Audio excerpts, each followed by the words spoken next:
देखो, आप देख रहे हैं डॉन न्यूज में मेजबान अब्दुल गफ्फार पुराना रिप्ले के एक और एपिसोड के साथ, और पाकिस्तान क्रिकेट के हवाले से बात करेंगे। साथ में पूरा जो एक हफ्ता रहा है उसको रिकैप करेंगे, और ये पूरा हफ्ता जनाब नजर रहा पाकिस्तान और इंग्लैंड के दौरे पाकिस्तान के हवाले से, और उसके बाद जो बैकलैश आया इंग्लैंड क्रिकेट बोर्ड पर कि रुकने का सिलसिला ही नहीं उसमें हो रहा है। क्योंकि अगर आप देखें तो पहले बरतानिया के हाई कमिश्नर जो पाकिस्तान में, उन्होंने एक स्टेटमेंट दिया जो पाकिस्तान क्रिकेट बोर्ड के हक में गया। कहीं से इस्टेब्लिश नहीं हुआ कि न्यूजीलैंड ने जो एक सिक्योरिटी थ्रेट की बुनियाद पर ना आने का फैसला किया और इंग्लैंड ने उसको फॉलो किया।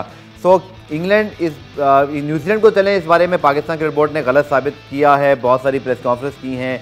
न्यूजीलैंड क्रिकेट बोर्ड वाला मामला तो चले पीछे रह गया, लेकिन इंग्लैंड क्रिकेट बोर्ड को जिस पर पाकिस्तान क्रिकेट बोर्ड के बड़े एहसानात हैं। गुज़िश्ता साल पाकिस्तान ने वहाँ टूर किया, 380 मिलियन पाउंड का नुकसान का सामना था इंग्लैंड क्रिकेट बोर्ड को। पाकिस्तान और वेस्ट इंडीज़ ने जाकर मैचेस खेले, बल्कि दुनिया में पहली क्रिकेट सीरीज़ थी जो उस पेंडेमिक में उस दौरान हुई। हालांकि वर्ल्ड T20 भी उस साल नहीं हो रहा था। तो पाकिस्तान का बड़ा रोल रहा, वेस्ट इंडीज़ का रहा।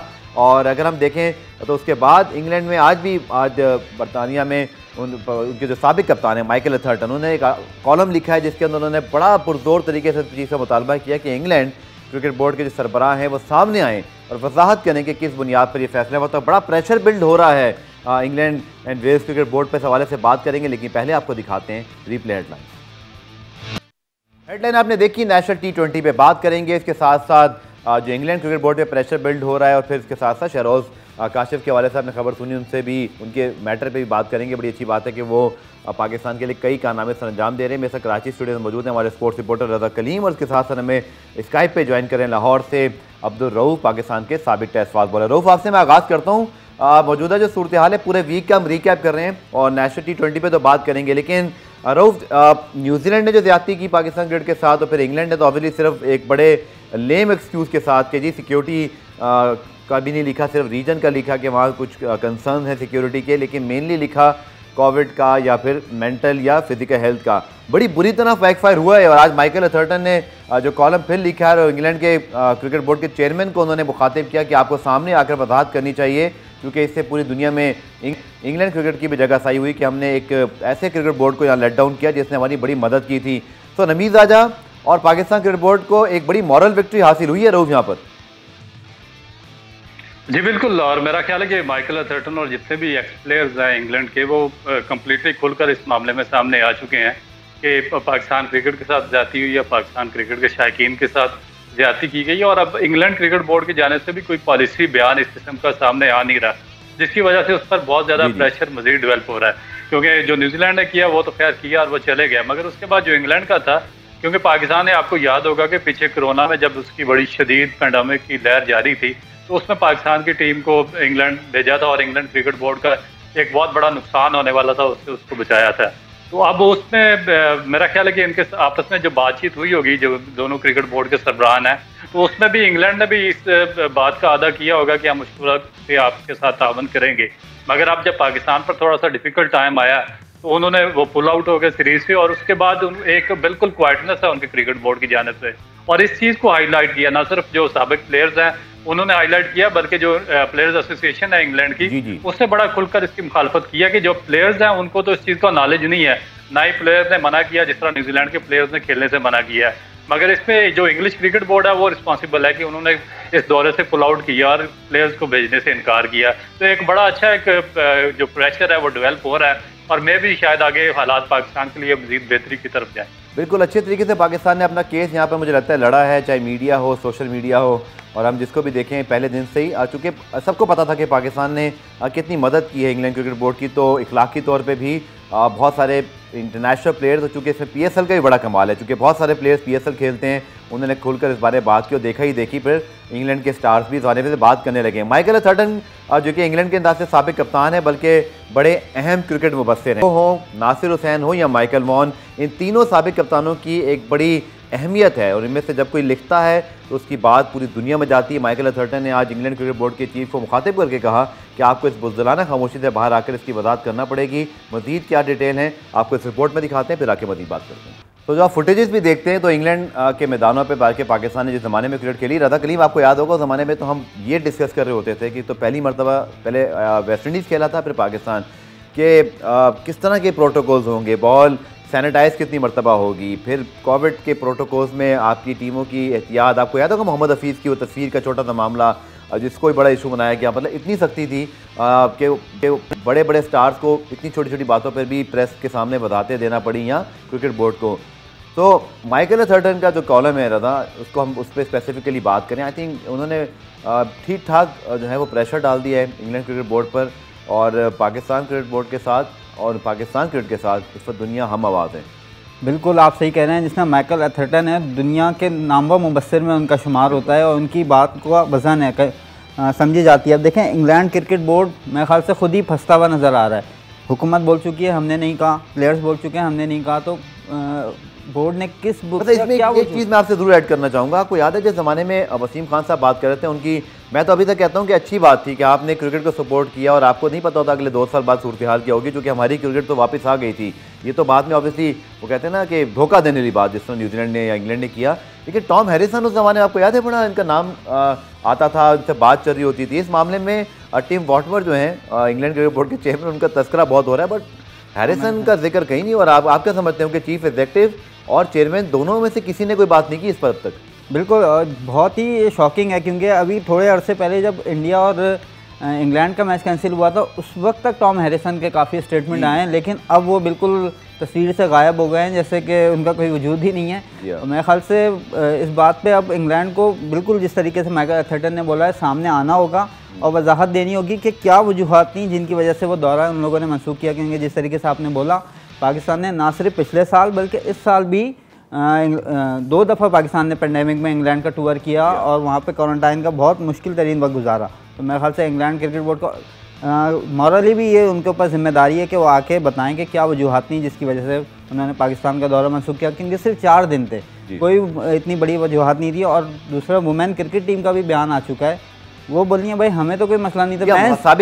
साबिक कप्तान और अपना मार्क बुचर भी इस बारे में बोल चुके, उसी वीडियो में अगर हमें याद होगा कि इंग्लैंड की जो वुमेन क्रिकेट टीम की साबिक कप्तान है उन्होंने बात की। और अगर हम बात करें रऊफ के ऑप्शन, अब देखें बहुत सारे हो सकते हैं। एक तो यह है कि देखें मीडिया, सोशल मीडिया वाली मॉरल विक्ट्री तो चले समझ में आती है, बट 2 चीज़ें बड़ी इंपॉर्टेंट है। एक तो जो हमें फाइनेंशियल लॉसेस हुए हैं, जारी बात है जिन दोनों सीरीज़ से हमें ब्रॉडकास्ट की मद में, जहाँ तक मेरा अंदाज़ा है 50 करोड़ तक आपकी आमदनी जो है मुतवक्के थी, एक तो वो आपको बहुत बड़ा लॉस हो रहा है। दूसरा क्रिकेट आपके मुल्क से जो है वो कुछ अरसे के लिए चली गई और अगली सीरीज़ पर सवाली निशान लग गया।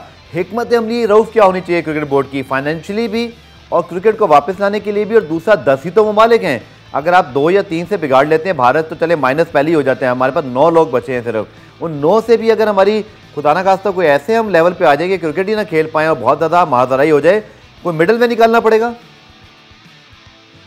जी बिल्कुल, ये बड़ा इंपॉर्टेंट पॉइंट है और इस पर मेरा ख्याल है कि स्पेशली पाकिस्तान क्रिकेट बोर्ड के जो बड़े हैं उनको भी सोचना पड़ेगा और पाकिस्तान की गवर्नमेंट को भी, क्योंकि जिस तरीके से जो सोशल मीडिया का तो आप किसी सूरत भी मुंह बंद नहीं कर सकते।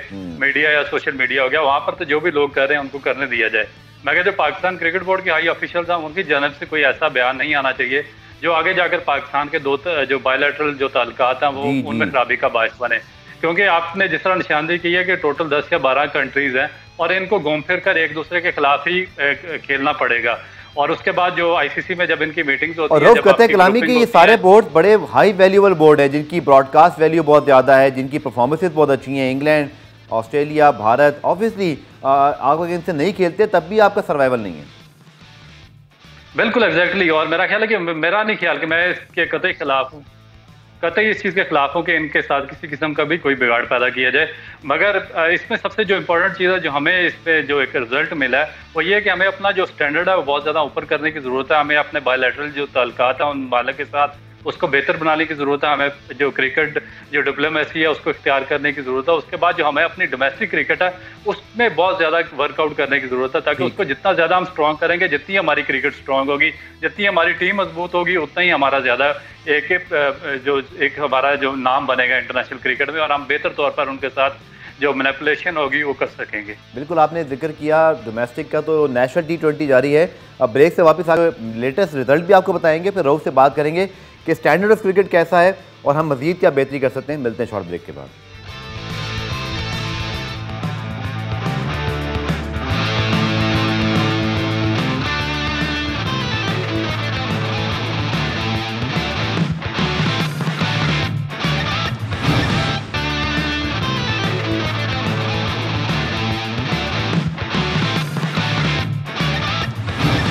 तो जनाब बात कर लेते हैं पाकिस्तान सुपर लीग 7 की, जिसके ड्राफ्ट और ऑब्वियसली ऑक्शन के हवाले से कुछ खबरें ज़ेर गर्दिश हैं और जनवरी में इसका निकाल होना है। लेकिन रऊफ, अगर मैं पहले आपसे बात करूं, ये बड़ा इंपॉर्टेंट है कि वेस्ट इंडीज़ का दौरा है पाकिस्तान, जो कि दिसंबर में शेड्यूल है और अभी कुछ पॉजिटिव इशारे मिले हैं। I think this will be a litmus test for Pakistan cricket board के अपने जो दोस्त ममालिक हैं उनके साथ ताल्लुकात इस्तवार करें और ये नौबत ना आए कि हम किसी को ये कह रहे हो जी कि वो आ नहीं सके या उन्हें ज्यादती की। आई थिंक हमें बहुत पहले कुछ ऐसी हिकमत अमली बनानी पड़ेगी रऊफ के वेस्ट इंडीज़ कम अज़ कम पाकिस्तान आए, ताकि PSL 7 जो कि जनवरी में पाकिस्तान में शेड्यूल है ना सिर्फ पाकिस्तान में हो बल्कि वर्ल्ड सुपरस्टार्स भी आ रहे हो, ताकि आपकी जो ये एक चेन टूटी है ना ये दोबारा से बहाल हो। जी बिल्कुल एग्जैक्टली, और मेरा ख्याल है कि पाकिस्तान थोड़ा सा इस मामले में पीछे है, क्योंकि जो पाकिस्तान के जेन्युइन स्टार्स थे जिन्होंने क्रिकेट डिप्लोमेसी का काम करना था और एक डिप्लोमेटिक किरदार अदा कर सकते थे, उनको पाकिस्तान क्रिकेट बोर्ड ने काफ़ी अर्सा हो गया पुल आउट कर दिया गया। और वहाँ पर जो हाई ऑफिशियल्स हैं वो नॉन क्रिकेटर्स हैं और उनको अपनी सेव बनाते हुए या अपने लेकिन लोग रमीज राजा के आने से तो फर्क पड़ेगा ना, लग जाता है।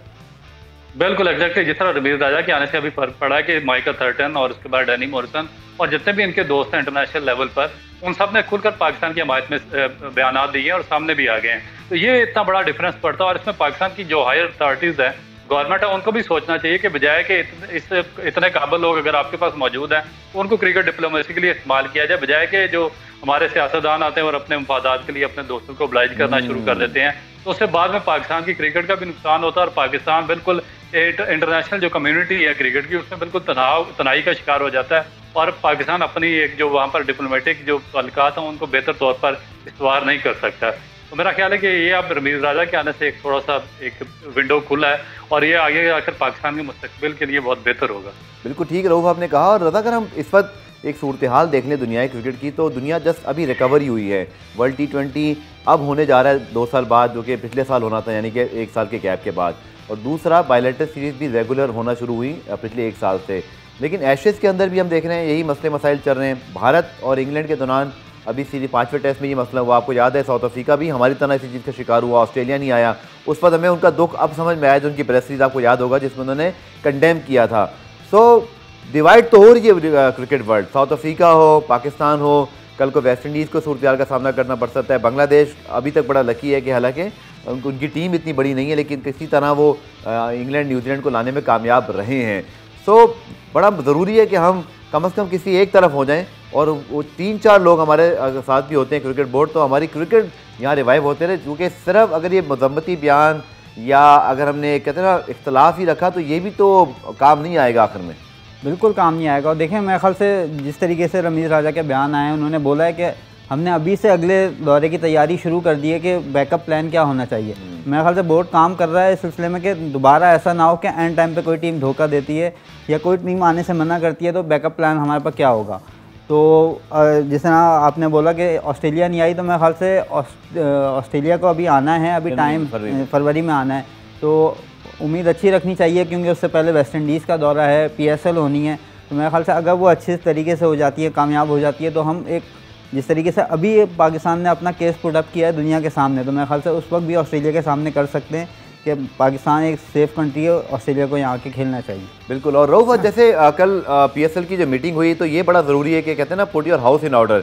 आपके फ्रेंचाइज मालिकान नदीम उमर साहब भी मेरे साथ पुरान में मौजूद थे, उन्होंने अभी भी कहा कि बोर्ड को हमारे बारे में सोचना होगा। आई थिंक ये बहुत ज़रूरी है और आई होप कि रमीज़ राजा आके इस सिचुएशन को मज़ीद कंट्रोल करें। हालांकि वो फ्रेंचाइज ऑनर्स कभी भी एक्सट्रीम स्टेप पे नहीं गए, वो लीग खेलते रहते हैं लेकिन साथ साथ अपने तहफ़्फ़ुज़ात का इजहार करते हैं। सारी बात है कि वो स्टेक होल्डर्स हैं, उन्हीं के पैसों से ये लीग बेसिकली चलती है और क्रिकेट बोर्ड एक पेरेंट इदारा है। बड़ा ज़रूरी है रऊफ़ के ये सारे मामला अब हल कर लिए जाएँ। हम उतना हामिल नहीं हो सकते कि खबर आए कि जी PSL के फ्रेंचाइज मालिकान कानूनी बैटल लड़ना चाह रहे हैं। और दूसरा इसका पॉजिटिव पहलू ये है कि इन सब फ्रेंचाइज के अपने इंटरनेशनल प्लेयर के साथ बड़े अच्छे ताल्लुकात हैं, जैसे पेशावर ज़ल्मी डैरन सैमी के साथ, विव रिचर्ड्स हो गए या केविन पीटरसन हो कोयटा ग्लेडिएटर्स के साथ। इसी तरह हर टीम के बड़े अच्छे ताल्लुकात हैं लाहौर के डेविड वीसे के साथ और ऑब्वियसली बेन डंक जैसे खिलाड़ियों के साथ। तो आई think this is very important कि हम इस PSL का बहुत पॉजिटिव फ़ायदा उठाने की कोशिश करें और इस कंट्रोवर्सी जो कि पिछले 1.5-2 साल से अभी तक सॉल्व नहीं हुई, परेशान है फ्रेंचाइजेस। देखिए, इसमें 2-3 चीज़ें आ जाती हैं। मेरा ख्याल है कि एक पाकिस्तान क्रिकेट बोर्ड के लिए जो सबसे इंपॉर्टेंट चीज़ है वो ऑस्ट्रेलिया का टूर है, क्योंकि अगर Pakistan cricket board West Indies का टूर कामयाबी से सक्सेसफुली उसको ऑर्गेनाइज करने में कामयाब हो जाता है और उसके बाद PSL की जो फ्रेंचाइजेज हैं वो बड़े प्लेयर्स पाकिस्तान में लाने में कामयाब हो जाते हैं, तो उसके बाद ऑस्ट्रेलिया का दौरा आपका यकीनी होगा।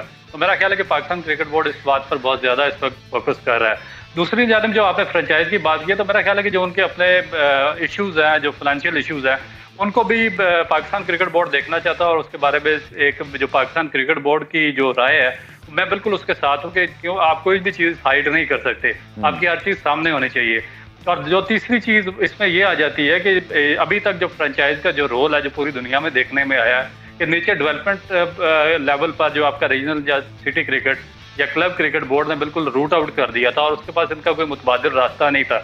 वहाँ पर भी फ्रेंचाइज ने अपने अपने इलाकों में कोई ऐसा खास काम नहीं किया कि जिसकी वजह से उनको बहुत ज़्यादा आप कहें कि इन्होंने क्रिकेट के लिए बहुत ज़्यादा काम किया। वो जस्ट अपने उसी एक टूर्नामेंट तक फोकस रखते हैं और उसी में खेलकर वो साइड पर हो जाते हैं, तो जो कि पाकिस्तान क्रिकेट के लिए काफ़ी ज़्यादा नुकसान का बायस बन रहा है। क्योंकि ठीक है रऊफ, मैं आपसे इस पॉइंट पे मजीद बात करूंगा, क्योंकि मुश्तरका हिकमत अमली भी शायद बनाई, जो कि फ्रेंचाइज ऑब्वियसली बहुत सारे डोमेन में नहीं आते, जो मुझे पता है, चूँकि वो रीजन्स या जो ऑफिशल्स हैं मुतालिका या ग्राउंड्स भी उनके पास नहीं होते, तो उनको कहीं ना कहीं पीसीबी की हेल्प चाहिए होती है। शायद कि हम एक मुश्तरका हिकमत अमली पे काम कर सके, शायद हमीद आजा बड़े एनिमेटेड स्टेप लेते हैं, लेकिन इस हवाले से डिस्कशन करते हैं इस शॉर्ट ब्रेक के बाद।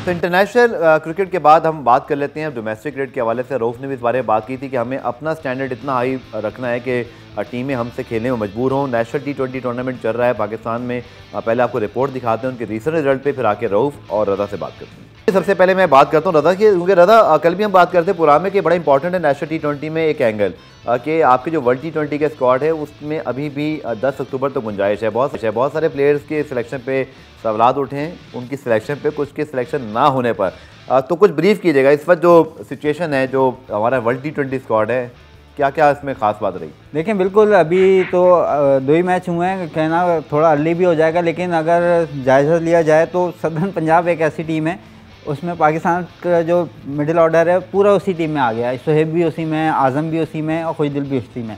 और हैरान टीम को कम से कम फाइनल में आना चाहिए अब। बिल्कुल, और लेकिन हैरानकुन तौर पर अभी तक जो 2 मैचेस हुए हैं, दोनों मैचेस में तीनों की performance up to the mark नहीं रही है। सोहेब आज 0 पे आउट हुए, पिछले मैच में भी रन नहीं कर सके, आज़म भी दोनों मैच आउट भी हुए, फिर वो थोड़ा मैं देखा कि कुछ का तबादला भी हुआ। बिल्कुल ऐसा ही है। और देखें आज़म के अक्सर ये इशू होता है कि उनकी फिटनेस को लेके बात होती है, तो कल बिल्कुल उन्होंने रन आउट करवाया। सोहेब मकसूद, चलिए आपकी ये बात को मैं रऊफ तक लेके जाता हूँ। और अगर हम देखें इस सारे मामले को, तो वर्ल्ड T20 स्क्वाड के अंदर जिन प्लेयर की सिलेक्शन हुई है, रज़ा ने उनकी जानिब निशानदेही कर दी, चूँकि बड़ा बगौर जायज़ा ले रहे होते हैं हर मैच का। आज़म खान, खुशदिल शाह और सोहेब और ये फिटिंगली एक ही स्क्वाड में आ गए हैं। और तो आप समझते हैं कि वर्ल्ड कप से पहले हमें यहाँ परफॉर्मेंस जांचने का मौका, आपकी क्या राय है इस सूरत हाल पर?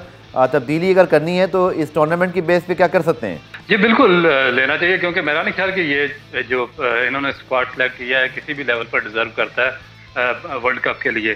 क्योंकि इसमें ना तो इन प्लेयर्स, स्पेशली खासकर जो पाकिस्तानी बैट्समैन है, ना तो उनकी पहले ऑलरेडी कोई इंटरनेशनल लेवल पर परफॉर्मेंस है, और ना ही ये जो रिसेंट पास में जो इंटरनेशनल टूर्स हुए उनमें उनकी कोई परफॉर्मेंस थी। और अभी भी स्टिल जो ये टूर्नामेंट चल रहा है आपका, इसमें भी आउट ऑफ फॉर्म नजर आ रहे हैं। तो ना तो उनकी एवरेज कोई इस काबिल है, ना उनका स्ट्राइक रेट इतना अच्छा है कि आगे जाकर वर्ल्ड कप में पाकिस्तान को सक्सेस दिला सकेंगे।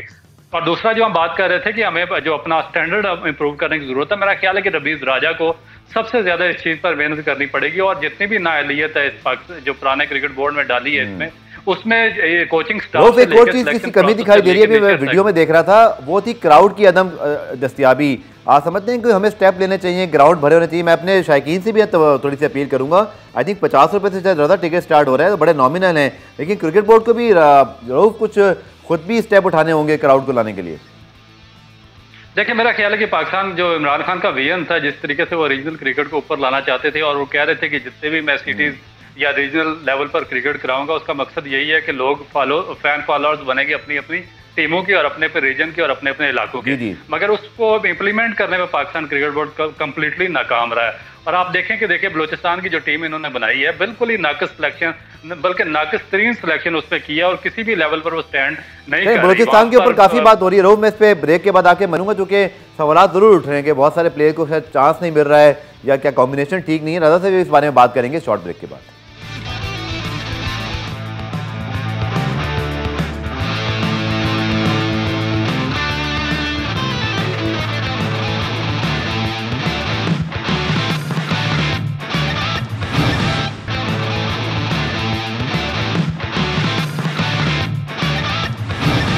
पुराम रिप्ले में खुशामदीद। और रऊफ, ब्रेक से पहले आप बात करना चाहते हैं स्पेशली बलोचिस्तान के हवाले से। मैंने भी उनके स्क्वाड का जायजा लिया, बॉलिंग तो उनकी ठीक ठाक है, लेकिन बैटिंग में इमाम या अगर आप बात करें हारिस सुहेल के अलावा तो वाकई बहुत कमी दिखाई दे रही है। और कहाँ एक टीम में पाकिस्तान के वर्ल्ड T20 के तीनों प्लेयर सिर्फ मिड ऑर्डर में मौजूद है, तो आप समझते हैं इससे बेहतर बैलेंस हो सकता था स्क्वाड्स का? देखिए मेरा ख्याल है कि पूरे टूर्नामेंट की जितनी भी टीमें बनाई हैं उस सब में नाकिस सिलेक्शन की गई है। आप लाहौर की जो सेंट्रल पंजाब की टीम देख लें, उसमें 5 ओपनर्स इन्होंने खिलाए हैं। कभी हो सकता है किसी 20 फॉर्मेट में आप एक टीम के लिए 5 ओपनर सेलेक्ट कर लें। और उसके बाद जो आपकी एक जो सिंध की टीम है उसमें भी ऐसे प्लेयर्स है जो एक आधे सीजन में आपके कोच होते हैं और आधे सीजन में आपका वो उनको एज ए प्लेइंग मेंबर खिला देते हैं। उसके बाद बलोचिस्तान देखने 40 साल के प्लेयर और उसके बाद जो अनफिट प्लेयर्स है जो काफ़ी अरसे से किसी भी टीम का हिस्सा नहीं थे, उनको भी उस प्रोसेस में डाला गया। फिर ओवरऑल अगर आप इन सब टीमों की सिलेक्शन पर जाएं तो उसमें आपको क्लियर कट नजर आ जाएगा कि ऐसे प्लेयर्स को सिलेक्ट किया गया जो कि 20 क्रिकेट खेलने के काबिल ही नहीं है, वो लॉन्ग फॉर्मेट के प्लेयर है। इसी वजह से जो आपके नीचे जो लॉन्ग हिटर्स हैं, जो आपके एक्स डिस्कार्डेड प्लेयर्स हैं पाकिस्तान टीम से, जो फास्ट बॉलर्स है स्पेशली, वो बड़ी आसानी से उनके हिटिंग्स ला के कोई 40 रन बना रहा है, कोई 30 रन बना रहा है और इस तरह मैच फिनिश कर रहे हैं। तो मेरा ख्याल है कि एक टोटल इनबैलेंस है और अगर इस तरीके के हम फैसले करेंगे तो फिर दुनिया को हम अपने ऊपर। चलिए मैं आपके आखिरी पॉइंट के लिए आऊंगा रऊफ। रजा, ये बड़े वैलिड पॉइंट्स है, चूंकि सोशल मीडिया पे भी इस हवाले से काफी लोग बात करते हैं कि टूर्नामेंट की प्रोडक्शन, कमेंट्री का पैनल सब बड़ा अच्छा है, लेकिन ये आपके भी ये राय है, क्योंकि इसमें एक और एंगल भी है जो रऊफ बात कर रहे हैं, स्पेशली जो नॉन T20 स्पेशलिस्ट हैं। जैसे मैं यासिर शाह की बात करूँ, एक्सपीरियंस के लिए खिलाना होता है, लेकिन इसी तरह अगर देखें वो चाइना में एक बॉलर जो है जिनके बारे में काफ़ी बात हो रही है, फैसल अकरम। जी बिल्कुल, और इस तरह के यंगस्टर्स को आप चांस दें क्योंकि आपका पूल ऑफ प्लेयर बढ़ेगा। आप एग्री करते हैं रऊफ की सारी बातों से? बिल्कुल एग्री करता हूँ। देखें जिस तरीके से रऊफ ने भी बोला था कि ये रीजनल जो बनाया गया था इसलिए बनाया गया था कि कंपटीशन बढ़े। राजा ने एक प्रेस कॉन्फ्रेंस में बात की थी, आपको याद होगा, उन्होंने कहा कभी 6 टीमें बनाने मुश्किल हो जाती हैं, तो वो मुझे वो अभियान याद आ रहा है उनका। बिल्कुल, लेकिन फिर फ़ायदा नहीं है ना स्ट्रक्चर का। फिर फ़ायदा क्या हुआ अगर आप टीमें, बलोचिस्तान की टीम बिल्कुल ऐसा लग रहा है जैसे खानापुरी के लिए टीम बना दी गई है उसका। अच्छा, ये हर सीजन में बलोचिस्तान का यही मुझे प्रॉब्लम दिखाई दी है। फर्स्ट क्लास के लेवल पे तो रऊफ उनकी फिर भी टीम कहीं ना कहीं बन जाती है, लेकिन जो लिमिटेड ओवर्स में उनके पास बाकायदा बड़ी कमी है। तो इसको सॉल्व कैसे किया जा सकता है? मौजूदा तरीक़ेकार आई थिंक सिलेक्शन का है, कोचेस बैठते हैं, फिर कोचेस चाहें तो शायद खिलाड़ी आपस में स्वैप कर लेते हैं, अगर रजामंदी ऐसे ही हो रहा है ना। और आपके ख्याल में इससे बेहतर तरीक़ाकार क्या हो सकता है? आखिरी सवाल आपसे। देखिए बिल्कुल ये इसी तरह मिली बगल से चाह रहा और बिल्कुल टाइम पास के लिए टीम बनाई है। इसका बेहतरीन सोल्यूशन और बेहतरीन हल यही है कि जब तक आप डेवलपमेंट का वहाँ पर काम नहीं करेंगे और प्रॉपर इंफ्रास्ट्रक्चर डेवलप नहीं करेंगे, अंडर 19 अंडर 16 क्रिकेट स्ट्रॉन्ग नहीं करेंगे, उनको फर्स्ट क्लास में ग्रेड 2 में प्रॉपर नुमाइंदगी नहीं मिलेगी और उनके प्लेयर्स को अच्छा एक्सपोजर नहीं मिलेगा, तब तक बड़ा मुश्किल है किसी भी टीम को डेवलप करना। फिर इसी तरह होगा कि खानापुरी होगी, आप 2 लड़के सिंध से पकड़ेंगे, 2 पंजाब से पकड़ेंगे, 1 पेशावर से पकड़कर आप बलोचिस्तान की टीम बना देंगे। मुझे लग रहा है वो प्लेयर मिल रहे हैं। बिल्कुल एग्जैक्टली, जो बच जाते हैं उनको उधर ठोंस दिया जाता है। चले रजा आपका भी बहुत शुक्रिया, रऊफ आपका बहुत शुक्रिया। लेकिन national T20 Ahmed Kamil I think Rauf की जो बातें हैं बिल्कुल टूर्नामेंट को सपोर्ट करते हैं पाकिस्तान क्रिकेट को, लेकिन ये जो घर के पहले अपने मसले हैं ना, ये बिल्कुल कहते हैं पुट हाउस इन ऑर्डर, ये करना पड़ेगा। क्योंकि अगर तमाम टीमें कंपेटिटिव नहीं होंगी या कम से कम सिलेक्शन ठीक नहीं होगी तो फिर तमाशाइयों का इंटरेस्ट भी नहीं रहता। और अब मुझे दोबारा कहना पड़ेगा स्पेशली रावलपिंडी, इस्लामाबाद और गिरदो नवा के लोगों से कि प्लीज़ आप इस टूर्नामेंट को सपोर्ट करें और जाके मैचेस देखें। पुरानी रिप्ले आज देखने का शुक्रिया। पीर को आपसे मुलाकात होगी, तब तक के लिए अल्लाह हाफिज़।